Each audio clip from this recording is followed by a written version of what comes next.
90.3 માં FM થી હું છું આરજે શિવાંગ અને આજે આપણે વાત કરવાના છીએ એક ખાસ વિષયના માટે અને એ છે કિડની કેર, જેની અવેરનેસ ખરેખરમાં બહુ જ ઓછી છે પણ ઇમ્પેક્ટ ઘણો મોટો છે. આજે આવ્યો છું એક અમેઝિંગ હોસ્પિટલ જેનું નામ છે લક્ષ્મી હોસ્પિટલ. લક્ષ્મી હોસ્પિટલ એક ટ્રસ્ટેડ નેમ જ્યાં કેર બિયોન્ડ ટ્રીટમેન્ટ ફક્ત એક લાઈન નથી પણ એક ડિસિપ્લિન છે. આ હોસ્પિટલમાં એડવાન્સ કિડની કેર, યુરોલોજી અને સાથે સાથે પેશન્ટ સેન્ટ્રિક અપ્રોચ જે છે એના માટે આ હોસ્પિટલ ઓળખાય છે with their experience doctors and compassionate staff. અને આ મિશનને લીડ કરે છે એક ડેડિકેટેડ ડોક્ટર જેમનું નામ છે ડોક્ટર ગૌરાંગ વાઘેલા.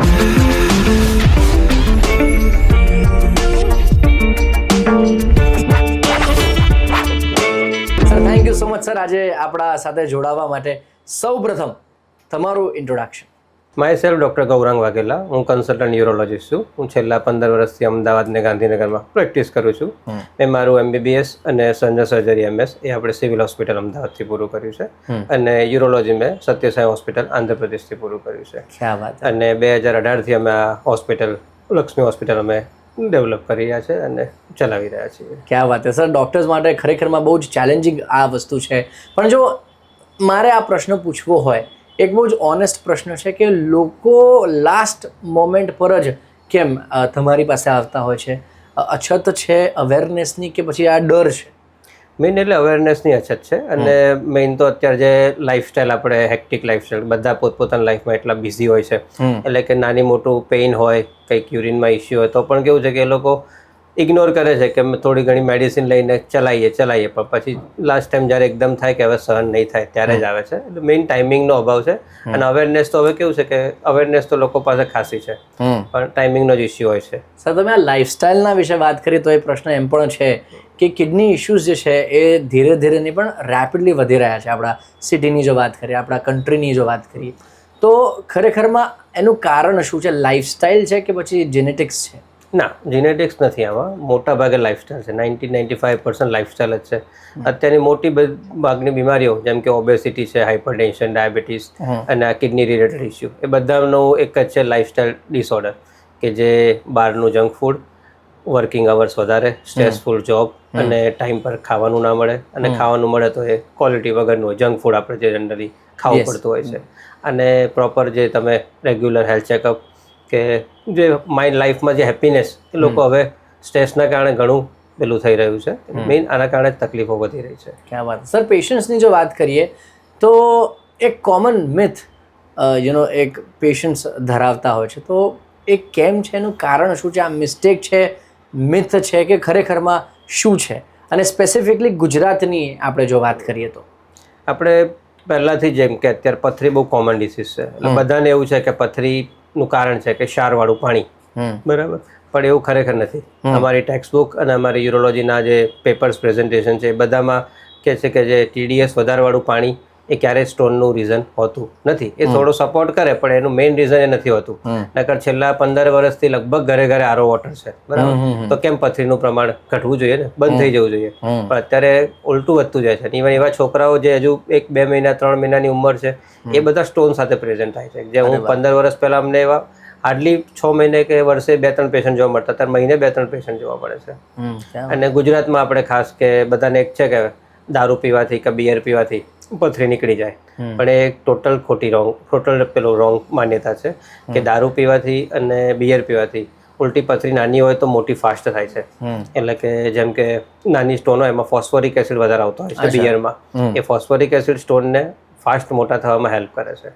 બરાબર. એટલે દારૂ ને બિયર પર્ટિક્યુલર પથરી કાઢવા માટે તો ના જ લેવા જોઈએ. બરાબર. સર આ જે છે ટેકનો જમાનો છે.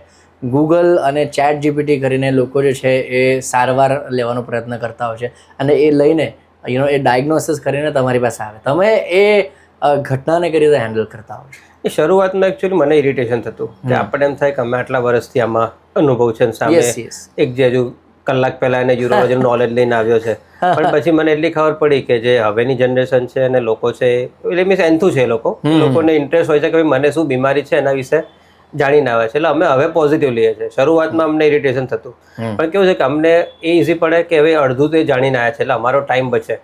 અમારે એને બેઝિક વસ્તુ એને જ અમે કન્ફ્યુઝન એ જ અમારે એને આપણે ગાઈડ કરવું પડતું હોય છે. એટલે એ બહુ ઇઝી પડે છે અને જેટલા અમારા માટે સારું થાય, પેશન્ટ જેટલું સમજદાર હોય, જેટલું એની પાસે નોલેજ હોય, કેવું છે કે અમે એને જસ્ટ પ્રોપર ડાયરેક્શનમાં એને વાળી શકીએ. પણ અમુક પેશન્ટ હોય કે જે બિલકુલ થિયરિટિકલ જતા હોય કે બિચારા ટેસ્ટિકલમાં પેઇન થાય કે યુરિનમાં ઇસ્યુ થાય, તેને એ વાંચે ChatGPTમાં તો એને મેઇન છેલ્લે રીઝન એક જ મળે, કેન્સર. એટલે બિચારા ડરના કારણે અમારી પાસે વધારે આવતા હોય છે. અમે એને કહીએ કે એ તમે વાંચો એ છેક છેલ્લે છે, પહેલાં નથી લખ્યું. એટલે પણ એના કારણે અમુક તો પેશન્ટો ગભરાઈને બિચારા ટ્રીટમેન્ટ માટે આવતા, જેની ખરેખર ટ્રીટમેન્ટની જરૂર નથી. સર, કિડની ટ્રીટમેન્ટની જો આપણે વાત કરીએ તો બહુ ગંભીર ટ્રીટમેન્ટ લોકોને લાગે છે, લોકો ડરી જાય છે. ડાયાલિસિસની જો વાત કરીએ તો ડાયાલિસિસ અને કિડની ટ્રીટમેન્ટથી લોકો ડરી જતા હોય છે. તમે પેશન્ટને કે લોકોને કઈ રીતે ઇમોશનલી હેન્ડલ કરો છો? એમાં ડાયાલિસિસનું પેશન્ટ અમારે આવે એટલે ખરેખર થોડું તકલીફવાળો કેસ હોય છે. પણ તો કેવું છે કે પેશન્ટોને અમારે અહીંયા ડાયાલિસિસમાં અમારે લગભગ બહુ સારી યુનિટી છે. અમારા જે ડાયાલિસિસના ટેકનિશિયન અને આપણા પેશન્ટો, એ લોકોનું ટોટલી હોમ બોન્ડિંગ છે. કે એ લોકો દર 2-3 મહિને જોડે ખાવા જાય. એ લોકોના અમે 3 મહિને અમે લોકોને પ્રોપર ટૂર ગોઠવી આપીએ છીએ. એ લોકો બહાર જઈને એન્જોય કરે છે. એટલે એ લોકોને એવું લાગે જ નહીં કે અમે એ લોકો ઘણી વાર કેવું છે કે અઠવાડિયે 2 વાર કે 3 વાર ડાયાલિસિસ માટે આવતા હોય ને, તો પહેલા લોકોને કંટાળો આવે કે યાર ક્યાં જવું પડશે. અત્યારે લોકો રાહ જોતા હોય કે મારો વારો ક્યારે આવશે, એ રીતે. એટલે એ લોકોને આપણે મેઇન છે કે ભલે આપણે એની બીમારી આપણે એને ડાયાલિસિસથી હેલ્પ કરીએ છીએ, પણ આપણે એક છે કે એને જે મેન્ટલ સપોર્ટ આપીએ, એને જેવું ફેમિલી એટમોસ્ફિયર લાગે, એને એવું લાગે જ નહીં કે આવો ડાયાલિસિસમાંથી, અને એનું ફોકસ એક જ હોય કે હું ત્યાં જઈને મજા કરીશ. ડાયાલિસિસ એની પેલી સાઈડ પેલું થઈ જાય. એટલે પેશન્ટો એ રીતે ખરેખર બહુ સારા. ક્યાં વાત છે સર. એક એવો કેસ કે એક એવી ઘટના જ્યાં તમને એવું ફીલ થયું હોય કે ખરેખરમાં ડૉક્ટર બનવું એ વર્થ ઇટ હતું? એવો એક કેસ છે, અમારે એક યંગ પેશન્ટ છે, રાજુભાઈ કરીને. બરાબર. એ 32 યર્સનું ઘરનું આમ લાડકો અને મોસ્ટ અર્નિંગ પર્સન હતો. એ એકવાર એકદમ પેટમાં ખાલી જશે એને તો પેટમાં દુખાવો થાય છે, ખાધા પછી દુખે છે, એટલા માટે આવ્યો. અમે એનું સોનોગ્રાફીને બધું રિપોર્ટ કરાયા. ઓલમોસ્ટ એનામાં 40 સેન્ટીમીટરની ગાંઠ આવી, 9 થી 10 કિલોની. બરાબર. એટલે અમે અમનું સમજાવીને બધું એને પૈસા ટકે બિચારાને તકલીફ હતી, છતાં અમે કીધું કંઈ નહીં, આપણે મહેનત કરીએ છીએ. અમે એનું ઓપરેશન કર્યું અને અમે એ 40 સેન્ટીમીટરની તો ગાંઠ કાઢી, પણ એ સાથે બીજી 15 થી 20 ગાંઠો બીજી નીકળી. એટલે જે અમારી ઓપરેશનની ગણતરી હતી કે 2-2.5 કલાકમાં પતશે, એના બદલે ઓપરેશન 6 થી 8 કલાક ચાલ્યું. બાપરે બાપ. અને એકદમ રેરમાં રેર કેન્સર નીકળ્યું કે જે લગભગ 10 થી 15 લાખ લોકોમાં ખાલી એક જ પર્સનને થતું હોય છે. આખા વર્લ્ડમાં લગભગ એના 125 જેવા કેસ જ છે. એટલે એ પેશન્ટે જે પછી જે ખુશ થઈને એનું ફેમિલી ગયું, બરાબર, એમ થાય કે એટલીસ્ટ ભલે જિંદગીમાં બીજું કંઈ ના મળ્યું પણ આજે આશીર્વાદ ને મળે, આપણા માટે બહુ જ.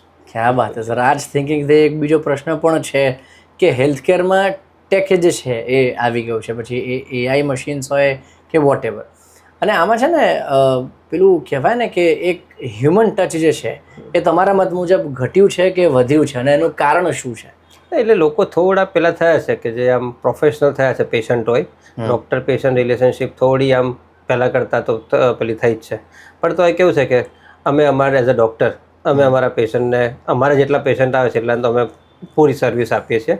અને એ લોકો ખરેખર ફેથફુલ હોય છે કે જે અમે એમને, એ લોકો એવું એમ જ કે સાહેબ તમે ભલે ટ્રીટમેન્ટ કરો ના કરો, પણ તમે જે શાંતિથી આન્સર આપો છો, તમારો સ્ટાફ જે અમને આશ્વાસન આપે છે, અમારા માટે એ જ ઇમ્પોર્ટન્ટ છે. એનાથી અમારી 60-70% ટ્રીટમેન્ટ તો એ જ છે, બાકી 10-20% ભલે તમે જે સર્જરી કરો એ. એટલે એ તો મીડિયા શું કે જે આપણો ટચ છે એ તો કેવું છે કે લાઈફ લોંગ રહેવાનો જ છે, જ્યાં સુધી પેશન્ટ ડૉક્ટર રિલેશનશિપ છે એ તો ચાલવાનો જ છે.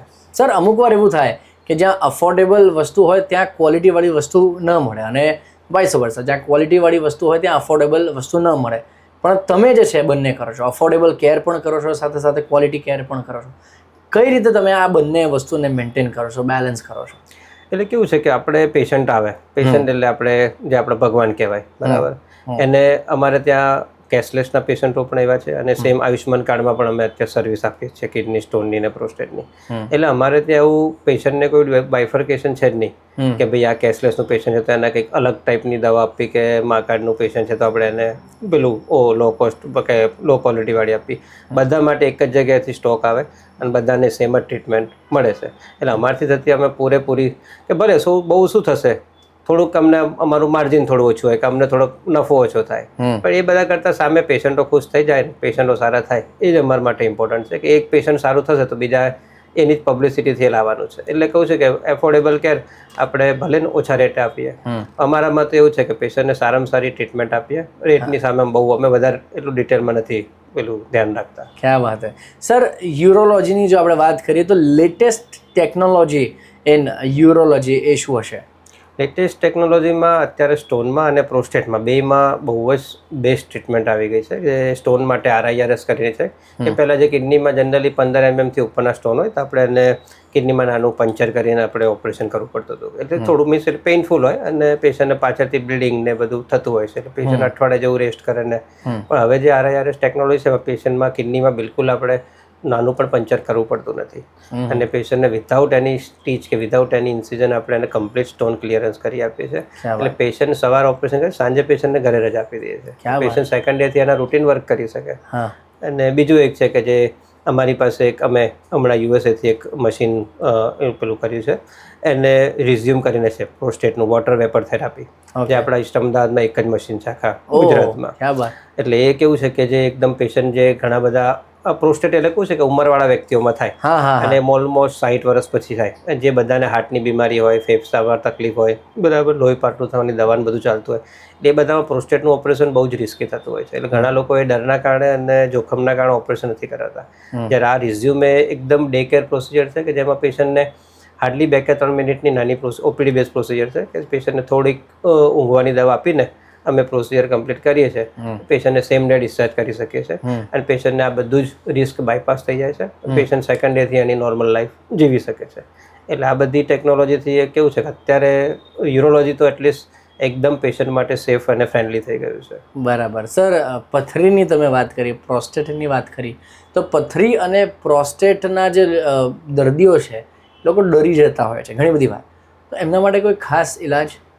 એટલે એમને એક જ છે કે ડરવાથી કે જે સોલ્યુશન આવવાનું નથી. એક જ છે તમે પ્રોપર જે ડિગ્રી ક્વોલિફાઈડ ડૉક્ટરને યુરોલોજિસ્ટને કન્સલ્ટ કરો, બરાબર. અને એક જ છે કે તમે એકવાર તમને ખબર પડે કે મન પથરી છે તો શું છે પેઇન મટી જાય એટલે પબ્લિક ઇગ્નોર કરે કે હવે થશે ત્યારે જઈશું. પણ એ જ તકલીફ છે કે અત્યારે અમારે ત્યાં કેવું છે કે અઠવાડિયે 15 દિવસે 2 કે 3 પેશન્ટ એવા આવે જેને કિડની કાઢવી પડતી હોય છે. એ પણ આ સ્ટોનના કારણે. એ બિચારાને એક જ કમ્પ્લેન, સાહેબ 2-3 વર્ષ પહેલાં તકલીફ થઈ હતી પણ દુખાવો મટ્યો એટલે અમે હવે પછી ચેકઅપ નથી કરાવ્યું. એટલે મહેરબાની કરીને કેવું છે કે એટલીસ્ટ તમે બોડી હેલ્થ ચેકઅપ કરાવો, તમારી સોનોગ્રાફી કરાવો અને બેઝિક ઇન્વેસ્ટિગેશન કરાવો. શું આટલું બધું આપણે મેજર કોઈ પણ બીમારી કેવું છે કે તમે જેટલા શરૂઆતના સ્ટેજમાં પકડો એટલી પાછળ રિકવરી ફાસ્ટ હોય અને પેશન્ટ એટલું ઓછું એને હેરાન થતું હોય. ક્યાં બાત હે, ક્યાં બાત હે. Sir, let's switch to the rapid fire question. તમારા માટે સખત મજાના ક્વેશ્ચન્સ લઈને આવ્યો છું. પહેલો પ્રશ્ન તમારા માટે એ છે કે explain the relevance of prevention is better than cure in today's time. Prevention always better. જેટલું વહેલું ડાયગ્નોઝ કરો એટલું જ તમારે કદાચ ઓપરેશન વગર જ ટ્રીટમેન્ટ કમ્પ્લીટ થઈ જાય છે. એટલે પ્રિવેન્શન તો તમારે કેવું છે કે ઓલવેઝ બેટર જ છે. અર્લી ડાયગ્નોસિસ કે એડવાન્સ ટ્રીટમેન્ટ, કોનો રેશિયો વધારે છે? Early diagnosis. અને એનું કારણ શું છે? એ છે કે તમે એડવાન્સ ટ્રીટમેન્ટની જરૂર નહીં પડે જો તમે અર્લી ડાયગ્નોસિસ કરી લેશો તો મોસ્ટલી મેડિસિનથી જ રિકવર થઈ જશે. કે એડવાન્સ સર્જરી કે એની ટેકનોલોજીની જરૂર જ નહીં પડે. હા. ચા કે બ્લેક કોફી અને એનું કારણ શું? બેમાંથી આમ તો એકે નથી એડવાઇઝેબલ. મેં તો બ્લેક કોફી માટે ઘણી બધી વસ્તુઓ સારી સાંભળી છે. બ્લેક કોફી સારી છે પણ મેં કીધું અલ્ટિમેટ તો બધું પેલું જ છે આપણા માટે. અને એનું કારણ શું છે?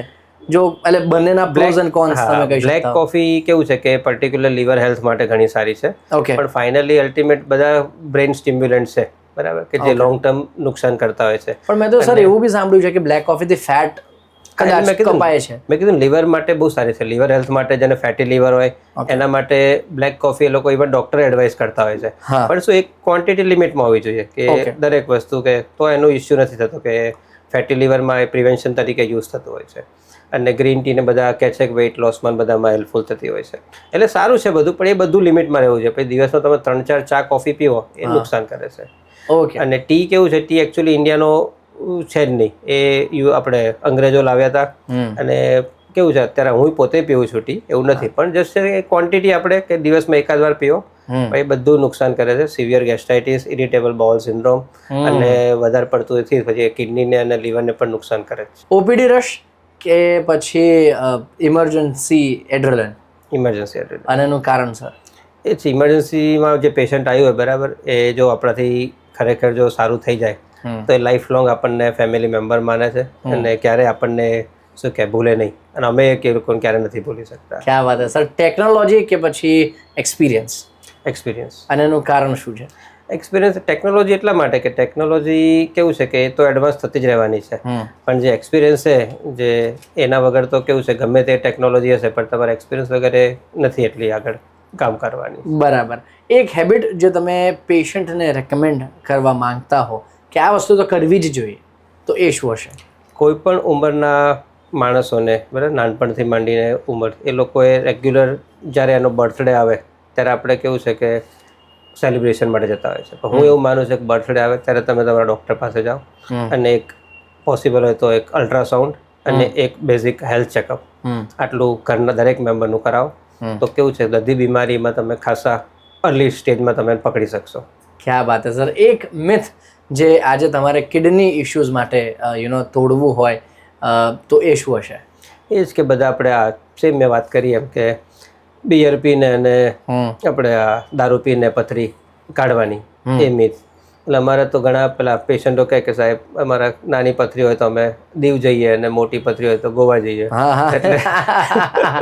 એટલે અમારે તો સારું જ છે, તમે જો બિયરને પીશો તો પથરી મોટી થશે બરાબર, બાકી ડાયરેક્ટ અમારી પાસે આવશો તો અમે તમને ટ્રીટમેન્ટ આપીને કદાચ ઓપરેશન વગેરે પણ પથરી કાઢી શકીએ. Sir last but not the least પ્રશ્ન તમારા માટે એ છે કે ગુજરાતના લોકોને જો તમારે કંઈ એડવાઇસ આપવી હોય જેના કારણે એમની લાઈફ ચેન્જ થઈ જાય તો એ શું હશે? એક છે બસ કે રેગ્યુલર હેલ્થ ચેકઅપ કરાવો. ગુજરાત આપણામાં કેવું છે કે આપણે 8 થી 9 મહિના ખૂબ જ ગરમી પડતી હોય છે, એટલે પ્રોપર આપણે હાઇડ્રેશન એક તો મેન્ટેન કરવું જોઈએ. એટલું પાણી પીવું જોઈએ દિવસમાં કે તમે દિવસમાં 4 થી 5 વાર યુરિન કરવા જઈ શકો. તમે બહુ ગરમીમાં કામ કરતા હોય તો 4 થી 5 લીટર અને એસીમાં રહેતા હોય તો 2 થી 2.5 લીટર એટલું પાણી પીવું જોઈએ. અને આપણા ગુજરાતીઓને બહારનો ખાવાનો ખૂબ જ શોખ હોય છે. એ તમે ખાઓ એનું કોઈ નથી, પણ કેવું છે એટલીસ્ટ વીકલી એકવાર ખાઓ અને એ લિમિટમાં ખાઓ. કેવું પેટ ભરીને ના ખાઓ. લગ્નમાં જાઓ કે ક્યાંય પણ પાર્ટીમાં જાઓ ફ્રીની વસ્તુ મળે એટલે આ બસ એટલે એવું ના કરો કે આ છેલ્લી ડીશ છે મારી બરાબર, કે જો જીવશો સારું જીવશો લાંબો જીવશો તો વધારે ખાવા મળવાનું છે, એક જ વારમાં પૂરું કરી દેશો તો એ બહુ નુકસાન કરે છે. ક્યાં વાત છે sir. Thank you so much sir. તમે આટલા તમારા બિઝી સ્કેડ્યુલમાં તમે તમારો સમય જે છે એ અમને આપ્યો. Thank you so much. It was wonderful talking to you. But you stay tune. હું છું આરજે શિવાંગ, સાઇનિંગ ઓફ.